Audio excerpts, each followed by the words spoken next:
नमस्कार, मैं अभिषेक राज, CEO founder Easyway global. आज हम लोग बात करने वाले हैं इसरो बार्क तमाम जो पीएसयू है जहां पे स्किल टेस्ट होता है फिटर का, टर्नर का और मशीनिस्ट का, उस स्किल टेस्ट के बारे में हम बात करेंगे कि स्किल टेस्ट कैसे आपको वहाँ पे परफॉर्म करना है, किस तरह से करेंगे कि आपको वहाँ पे क्वालिफाई हो जाइए। क्योंकि केवल जॉब बनाना ही वहाँ पे काम नहीं होता है, उसके इस जॉब बनने का बहुत सारी चीज़ों को आपको ध्यान रखना होता है।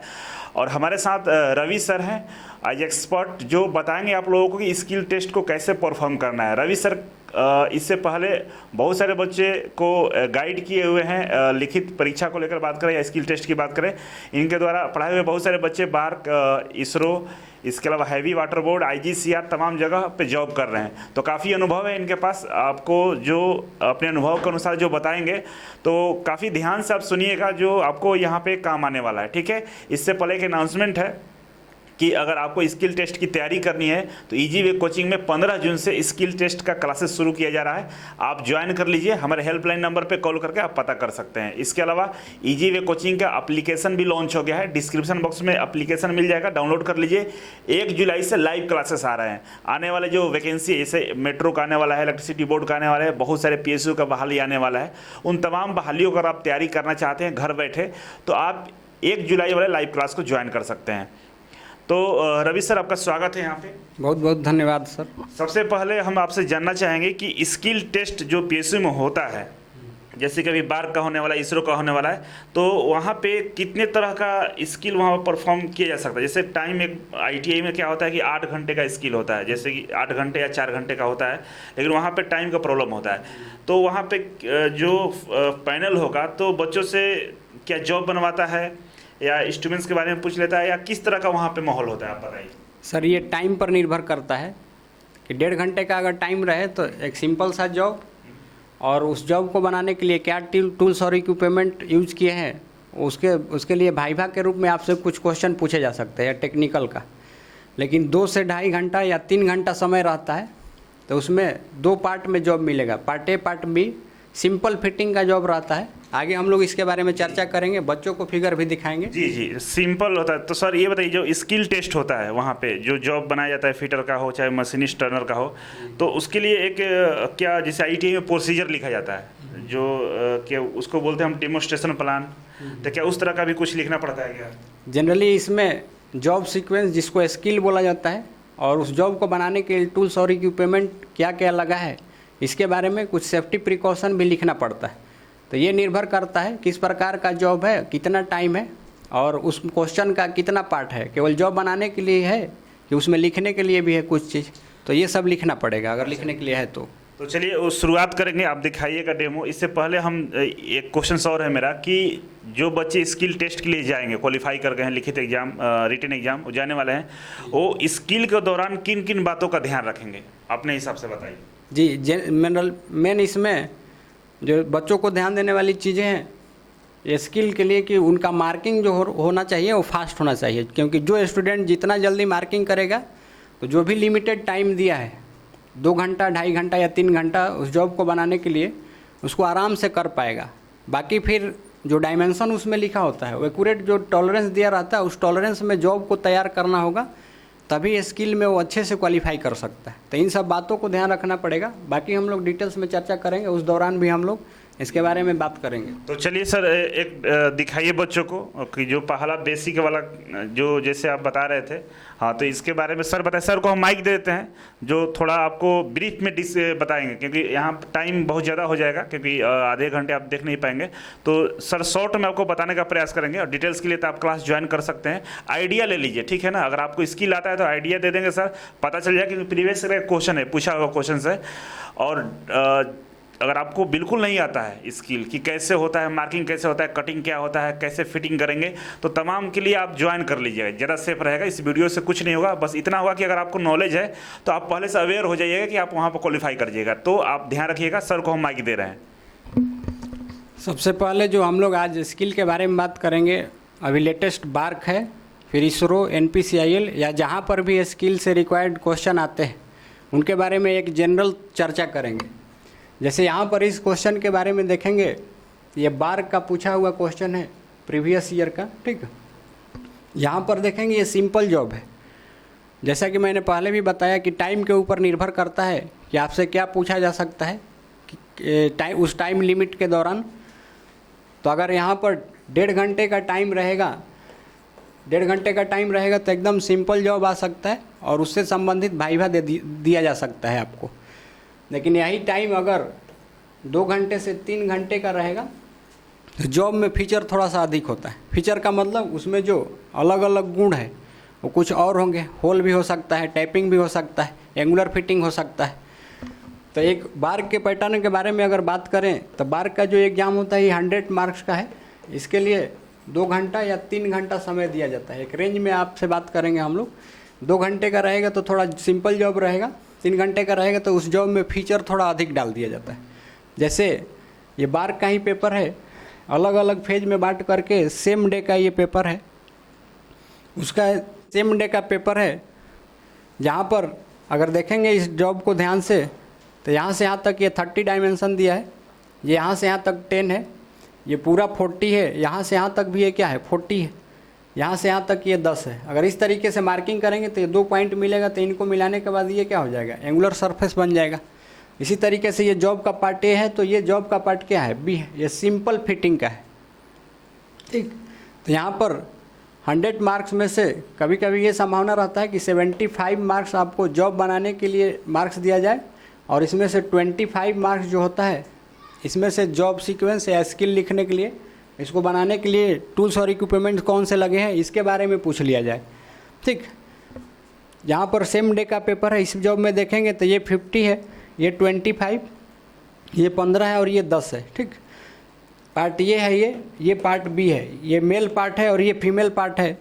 जनरली यहाँ पर जब हम लोग इस जॉब को बनाएंगे तो फीमेल वाले पार्ट को पहले हम लोग फिनिश करते हैं, फिर इसमें आसानी से फीमेल बनने के बाद इसको आसानी से क्या कर सकते हैं, फिट कर सकते हैं। एक चीज़ और ध्यान देना है, जो हम लोग नॉर्मल ITI या CITS में जॉब प्रैक्टिस करते हैं उसके लिए टाइम क्या रहता है, ज़्यादा रहता है, 8 घंटे का समय होता है और उसका जो थिकनेस होता है ये 8 mm, 10 mm या 12 mm हो सकता है और माइल्ड स्टील का जॉब होता है। जबकि इस तरीके के आप स्किल के लिए जाएंगे इसरो, बार्क, NPCIL, तो इनके लिए जो जॉब मिलेगा ना ये माइल्ड स्टील का होता है जिसका थिकनेस भी कम रहेगा, 5 mm या 6 mm थिकनेस रहता है। थिकनेस कम रखने से फ़ायदा ये होगा कि आप जॉब को आसानी से कम समय में, जो लिमिटेड टाइम दिया गया है उसमें आसानी से बना सकते हैं, कटिंग करके। काटने में आसान होता है। कभी कभी इसरो में तो एल्युमिनियम जॉब दे दिया जाता है। अगर एल्युमिनियम 10 mm या 8 mm का भी है तो कोई दिक्कत नहीं है, क्योंकि एल्युमिनियम पर कटिंग आसानी से कर सकते हैं जल्दी हम लोग। ठीक, तो इस तरीके के जॉब एग्ज़ाम में पूछे जाते हैं, ये पूछा गया है। आगे हम लोग और भी सिंपल फिगर के बारे में चर्चा करेंगे। मेन चीज़ यहाँ पर हम लोगों को ये ध्यान रखना है, ये जो जैसे ये जॉब का डायमेंशन दिया है यहाँ से यहाँ तक ये कितना है, 30 है। तो जब हम लोग वर्नियर कैलिपर से माप लें तो ये जॉब का डायमेंशन 30 mm होना चाहिए एग्जैक्ट। जो टॉलरेंस दिया है उसके अनुसार भी चल सकते हैं। अगर टॉलरेंस 0.1 mm दिया है इसका मतलब 100 माइक्रोन के एक्यूरेसी में प्लस और माइनस में जॉब को तैयार करना है। तो यहाँ पर 100 माइक्रोन के एक्यूरेसी में जॉब को थोड़ा बहुत ये ज़्यादा और कम होगा, इस रेंज में रहेगा तो 100% मार्क्स मिलेगा। स्टेप बाय स्टेप मार्क्स मिलता है। यहाँ से यहाँ तक ये 40 है तो ये 40 mm चेक किया जाएगा। 40 mm एग्जैक्ट आप इस रेंज में टॉलरेंस के अंदर बनाए हैं तो 100% मार्क मिलेगा। यानी स्टेप बाय स्टेप मार्क्स जोड़ करके टोटल 75 मार्क्स का अगर ये है, 25 मार्क्स का इसमें लिखने वाला हो सकता है। तो लिखने के लिए हम लोग क्या ध्यान रख सकते हैं, तो लिखने के लिए इसमें अलग अलग तरीके के क्वेश्चन पूछते हैं, हम लोग चर्चा करते हैं इसके बारे में। इसमें ये पूछा जा सकता है सिंपल सा, इसको बनाने के लिए कौन कौन सा टूल्स और इक्विपमेंट लगा है। तो हम लोग चाहें इसमें तो अलग अलग लिख सकते हैं, जैसे कटिंग टूल अलग, उसके बाद मेजरिंग टूल अलग, मार्किंग टूल अलग। ठीक, नहीं तो सिंपल सा टूल्स एंड इक्विपमेंट हेडिंग डाल करके जैसे बास्टर्ड फाइल यूज किए तो बास्टर्ड फाइल का साइज भी लिखना है। साइज लिखेंगे तो इफेक्टिव रहेगा थोड़ा, जैसे 12 inch. Second cut file use किए हैं 10 इंच। जैसे जैसे स्मूथ फाइल की तरफ आएंगे उनका साइज लिखते जाना है। ठीक, डेड स्मूथ फाइल 8 इंच, इस तरीके से साइज लिखना है। जैसे वर्नियर कैलिपर यूज किए हैं तो वर्नियर कैलिपर 150 mm वाला था, 200 mm वाला था, उसका भी साइज लिखना है। ठीक, इस तरीके से अगर पूरा डिटेल्स लिखेंगे तो एक्यूरेट मार्क्स आपको मिलेगा। ठीक है, ये जो टूल्स और इक्विपमेंट होता है, इस जॉब को बनाने के लिए क्या क्या चीज़ लगा है उन्हीं चीज़ों को लिखना है। ऐसा नहीं कि इसमें होल नहीं दिया है और ड्रिल आप लिख रहे हैं उसमें, तो गलत है। एग्जामिनर को देख करके समझ में आएगा कि ये ड्रिल तो है ही नहीं, फिर भी इसमें लिखा है, तो उस पर ये बैड इफेक्ट पड़ेगा। टैप नहीं है, टैप लिख रहा है, तो ऐसा नहीं। जो उसमें जॉब बनाने के लिए जो भी टूल्स लगा है उसके बारे में लिखना है, उसका साइज लिखना है, ठीक। ये टूल्स और इक्विपमेंट की बात हो गई। स्किल में जनरली हम लोग शॉर्ट में लिखेंगे एक एक पॉइंट। जैसे शुरू में जब जॉब मिलता है ये माइल्ड स्टील का, तो सबसे पहला पॉइंट लिखेंगे हम लोग चेकिंग, यानी जो भी रॉ मटेरियल मिला है इसको चेक कर लेंगे। चेक करने के बाद फिर फाइलिंग करते हैं। जनरली मार्किंग के लिए अलग अलग स्टूडेंट अलग अलग तरीका यूज करता है। डॉटम लाइन विधि अगर यूज करें तो इसमें डॉटम लाइन विधि में ये एज बनाया जाता है, फिर ये एज सबसे पहले ये सरफेस बनाते हैं, इस सरफेस के रेफरेंस में ये एज किनारा बना लिया जाता है, फिर इसके रेफरेंस में ये किनारा बना लेते हैं, यानी 2 किनारा बना होना चाहिए। फिर अलग अलग स्टूडेंट मार्किंग के लिए अलग अलग यंत्र यूज करेगा। जैसे वर्नियर हाइट गेज यूज कर सकता है, या जेनी कैलिपर का प्रयोग कर सकता है, और स्टील रूल का। तो जो भी मार्किंग का सिस्टम है, जिसको जो आता है उसके अनुसार मार्किंग करना है। लेकिन फाइनल जॉब बनना चाहिए तो इस टॉलरेंस में बनना चाहिए, एक्यूरेट डायमेंशन होना चाहिए। मेन ये है, ये ITI का जॉब नहीं है कि फिट हुआ नहीं हुआ कोई मतलब नहीं है, पास हो जाएंगे। इसमें आपको 60% मार्क्स लाना ही पड़ेगा। जैसे ये 100 है ना, 100 मार्क्स का है, तो 60% पासिंग के लिए लाना पड़ेगा। अगर इतना मार्क्स नहीं आ रहा है तो फिर आप डिस्क्वालीफाई हो जाएंगे। ये जो मार्क्स होता है स्किल का, ये मेरिट में आपके नहीं जुड़ेगा, ये केवल होता है गो और नो गो। जैसे पास हो जाएंगे 60% तो आप स्किल क्वालिफाई हो जाएंगे, 60% से कम रहेगा तो क्या हो जाएंगे, फेल हो जाएंगे। बस इसके लिए होता है। फिर भी 60% मार्क्स लाने के लिए भी आपको ये एक्यूरेट जॉब बनाना पड़ेगा। फिनिशिंग होना चाहिए, फिटिंग होना चाहिए, जो साइज है ये एक्यूरेट होना चाहिए। तो यहाँ पर चेकिंग पहला पॉइंट लिख सकते हैं। दूसरा हम लोग फाइलिंग लिख सकते हैं एज बनाने के लिए। फिर कोटिंग लिख सकते हैं, मार्किंग मीडिया जो अप्लाई करते हैं मार्किंग के लिए। फिर मार्किंग लिखेंगे, मार्किंग लाइन को पक्का करने के लिए पंचिंग, फिर हेक्साइंग लिखेंगे, फिर फाइलिंग और फिर फिटिंग लिखेंगे। इस तरीके से ये जॉब सीक्वेंस है। पहले की पॉइंट लिखना है मेन कि किस ऑपरेशन के बाद कौन सा हम लोग सीक्वेंस फॉलो किए। इसको अगर डिटेल्स में लिखना है तो ये प्रोसीजर हो जाएगा, पूरा बढ़ा चढ़ा करके लाइन लिख सकते हैं। फिर इसके बाद सेफ्टी प्रिकॉशन लिखना पड़ेगा। 4-5 पॉइंट सेफ्टी के लिए लिख लीजिए। जैसे कटिंग टूल है और मापी यंत्र है, मेजरिंग टूल है, तो उन दोनों को आपस में मिक्स नहीं करना चाहिए। फिर सेफ्टी के लिए, अपने सेफ्टी के लिए ग्लव्स, पैर में जूता पहन सकते हैं, ठीक है। फाइलिंग करें तो फाइल के फेस पर ऑयल वगैरह ना लगा रहे, ये सब ध्यान। जब ट्राई स्क्वायर का प्रयोग करें तो कॉर्नर से बोर वगैरह को हटा लें। नहीं भी हटाएंगे तो उसमें एक एडजस्टमेंट होता है जो अंडर कट लगा होता है ट्राई स्क्वायर के बीच में, तो बर को अपने आप एडजस्ट कर लेता है। लेकिन ये सब सावधानी रखना चाहिए हम लोगों को, ठीक। तो अभी ये सिंपल सा जॉब है। कुछ और जॉब हम आप लोगों को दिखाते हैं, और भी संभावित किस तरीके के क्वेश्चन आ सकते हैं यहाँ पर। इसके लिए हम लोग आगे बढ़ते हैं।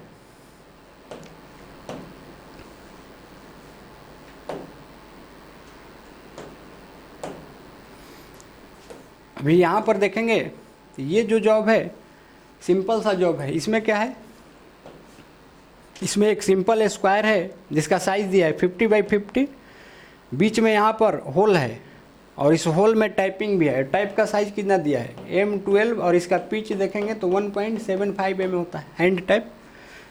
तो इसके लिए हम लोग पहले ड्रिल करेंगे। ड्रिल करने के बाद ये टाइप चला करके चूड़ी काटते हैं। फिर ये जो इसका टॉलरेंस दिया रहेगा इसके अनुसार जॉब को बनाना है। हर एक फीचर पर नंबर मिलेगा। यहाँ से यहाँ तक 50 अगर वर्नियर कैलिपर से मापेंगे एग्जैक्ट टॉलरेंस रेंज में है। फिर यहाँ से यहाँ 50 है तो आपको 100% मार्क्स मिलेगा। होल के लिए अलग से मार्क्स निर्धारित रहेगा।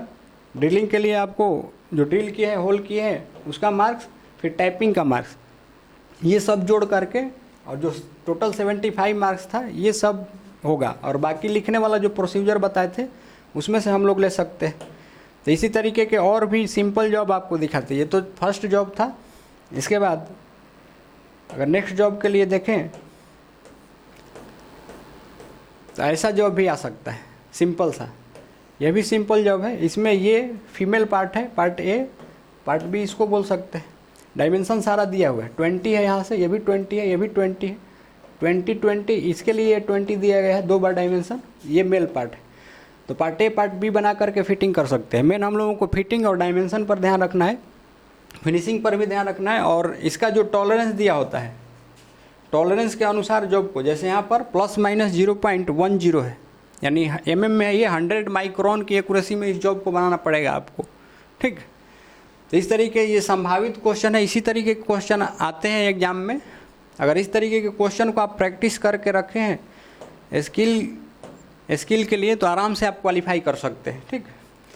स्किल के लिए कोई कितना भी पहले से जॉब बनाया हुआ है, लेकिन जब आप स्किल देने जा रहे हैं तो 5 से 10 दिन आपको प्रैक्टिस ज़रूरी होता है। अगर 5 से 10 दिन प्रैक्टिस नहीं करेंगे और आप सोचेंगे कि हमको सब आता है, तो वहाँ पर दिक्कत हो जाएगा। जो रिक्वायर्ड टाइम रहता है ना 2 घंटा 3 घंटा, उसमें आप जॉब को कंप्लीट नहीं कर पाएंगे, दिक्कत हो जाएगा।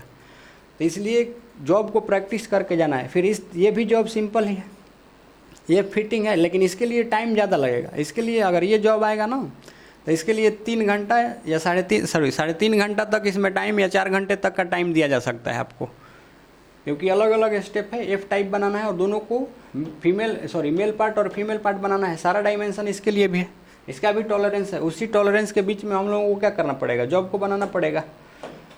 कुछ और भी जॉब दिखाते हैं टाइम के अनुसार। अगर ज़्यादा टाइम रहता है, इस तरीके के जॉब आ जाएंगे। इसमें ढेर सारा फीचर है। अगर यहाँ पर देखें तो देखिए, यहाँ होल है, टाइपिंग है, इसके बाद ये एंगुलर फिटिंग है 60 डिग्री है, यहाँ रेडियस फिटिंग है। तो इस तरीके के अगर जॉब आएंगे, ये मेल पार्ट है, ये फीमेल पार्ट है, तो इसके लिए टाइम ज़्यादा मांगता है। ये 8 घंटा आपको चाहिए, जो कि हम लोग ट्रेनिंग के दौरान ITI में पढ़ते हैं या CITS के दौरान। इस प्रकार के जॉब को आप अगर स्किल देने जा रहे हैं, तो ऐसा जॉब प्रैक्टिस करना है आपको। ये जॉब आएगा नहीं, लेकिन इसका जो अलग अलग फीचर है ना, आप बनाने के लिए सीखेंगे। और बाई चांस इसका कोई एक फीचर आ गया, कभी कभी सिंपल जॉब दे करके भी ग्रुप देता है 45 डिग्री 60 डिग्री अलग एंगल पर, तो भी ग्रुप भी आप बना सकते हैं। जो स्टूडेंट जितना जल्दी मार्किंग करेगा, उस रिक्वायर्ड टाइम में आसानी से जॉब को बना सकता है। वो सफिशिएंट टाइम होता है, जो भी निर्धारित होता है ना समय, वो सफिशिएंट रहता है। प्रैक्टिस किए हैं, मार्किंग अगर आपको आ रहा है, ड्राइंग पढ़ने आ रहा है, फिगर देख करके कि किस तरीके के जॉब हैं, तो आप आराम से फाइलिंग करके, एक्साइन करके और जॉब को फिनिश करके और सबमिट कर सकते हैं। इसी तरीके के और भी जॉब देखते हैं। यहाँ पर देखिए डॉवटेल फिटिंग है, यहाँ पर डॉवटेल ये तो एंगल है ही, यहाँ पर टाइपिंग भी है और होल भी है। तो इस तरीके के अलग अलग फीचर को आप लोगों को प्रैक्टिस करना पड़ेगा, ताकि स्किल में ईजिली क्वालिफाई कर सके, 60% मार्क्स ला सकें, ठीक। और सबका टॉलरेंस दिया रहेगा, वो पेपर में मिलेगा। बाकी लिखने वाला जो पार्ट होगा, उसको भी लिखने का तरीका हम बता चुके हैं, वैसे करके आप प्रैक्टिस कर सकते हैं। इसके अलावा टर्नर के जो स्टूडेंट है, टर्नर को लेथ मशीन के लिए जॉब मिलेगा। और लेथ मशीन पर इस तरीके का सिंपल स्टेप टर्निंग का या सिंपल प्लेन टर्निंग का जॉब दिया जा सकता है। जैसे इसका डायमीटर 20 है, इसका 25 है, 30 है, ठीक। इसी तरीके से स्टेप में डायमीटर दे सकते हैं। अलग अलग फीचर है इसमें, जैसे यहाँ चैम्फरिंग है, सब जगह चैम्फर है, ठीक। तो लेथ मशीन पर जॉब मिलेगा। अगर मशीनिस्ट के स्टूडेंट है, तो उनको मिलिंग मशीन पर जॉब मिलेगा। जैसे स्लॉट बनाना है, कीवे बनाना है, ग्रुप वगैरह बनाना है, फेस को फिनिश करना है वर्टिकल मिलिंग कटर के द्वारा या वर्टिकल मिलिंग मशीन पर, ठीक। तो इस तरीके से मिलिंग मशीन मुख्य रूप से किसके लिए होता है, तो मशीनिस्ट वालों के लिए। उनके लिए जो जॉब मिलेगा, वो मशीन पर, मिलिंग मशीन पर मिलेगा। इसी तरीके के कुछ और जॉब देखते हैं। बाकी टर्नर मशीनिस्ट का भी यही सीक्वेंस, जॉब सीक्वेंस लिखना पड़ेगा। टूल्स इक्विपमेंट क्या लगा है, वो सब भी लिखना पड़ेगा। फिर ये रेडियस है, ये फीमेल जॉब है, ये मेल जॉब है, ठीक। रिलीफ होल यहाँ पर दिया है। इस तरीके के जॉब को ये आएगा नहीं, लेकिन आप लोगों को प्रैक्टिस करना है। प्रैक्टिस इसलिए करना है ताकि आप सारे इस फीचर को सीख पाएँ। पूरा फीचर सीख लेंगे तो कोई सा भी जॉब आएगा, मार्किंग करके बना सकते हैं। फिर ये जॉब है, टाइपिंग है, होल भी है, मेल पार्ट और फीमेल पार्ट, एंगुलर फिटिंग भी है। तो कुल मिलाकर के इसी तरीके के जॉब एग्ज़ाम में पूछे जाते हैं। जो मेन पॉइंट डिस्कस किए हैं, अगर इस पर आप ध्यान देते हैं, तो आप आसानी से 60% मार्क्स स्किल में ला सकते हैं। आइए फिर सर से मिलते हैं हम लोग आगे।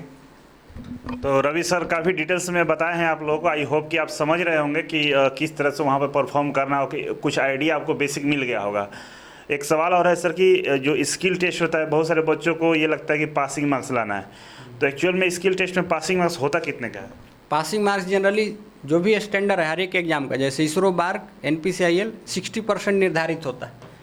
चर्चा भी किए थे, अगर 100% मार्क्स है तो इसमें 60% आपको लाना ही लाना पड़ेगा, 60 मार्क्स लाना पड़ेगा, तभी क्वालिफाई करेंगे, अदरवाइज आप डिसक्वालीफाई हो जाएंगे।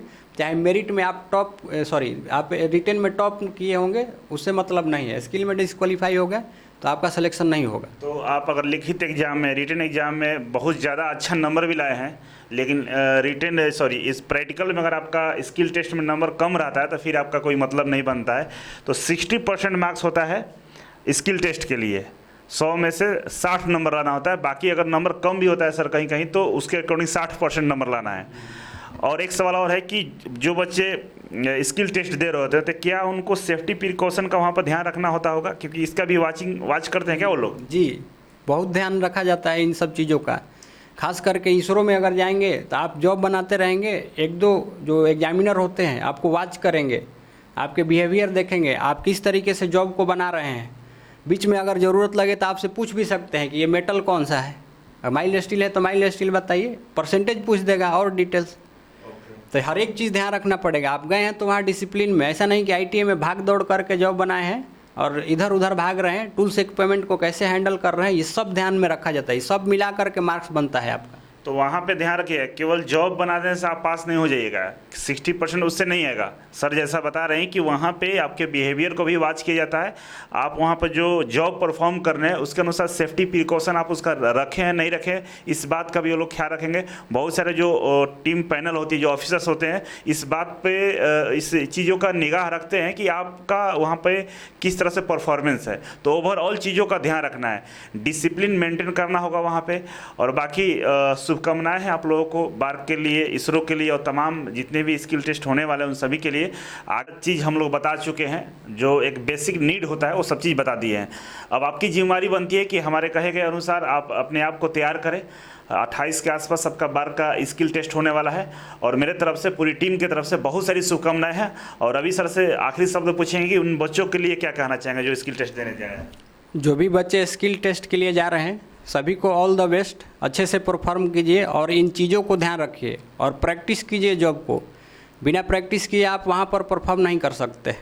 तो थोड़ा सा चूक आपके ज़िंदगी के लिए भारी पड़ सकता है, तो पहले से तैयार हो जाइए। 10-15 दिन की बात है, उसमें आप अच्छे से प्रिपेयर करके और अपने आप में कॉन्फिडेंस ला करके जाइए एग्ज़ाम में। तो मेरा भी यही शुभकामना है कि आप थोड़ा सा ध्यान दीजिएगा। टूल्स वगैरह जो प्रिसीजन इंस्ट्रूमेंट होते हैं उसका लिस्ट काउंट वगैरह जानकारी रखिएगा। मेटल का बहुत सारे परसेंटेज होता है, कौन कौन से कितने परसेंट मिले हुए, तमाम जो छोटी छोटी चीज रीडिंग होती है उस सबको याद रखिएगा। और चलिए, ऑल द बेस्ट। आज के लिए इतना ही था। Thank you so much. फिर मिलते हैं आपसे एक नई वीडियो और एक नई जानकारी के साथ। तब तक के लिए नमस्कार। Thank you sir.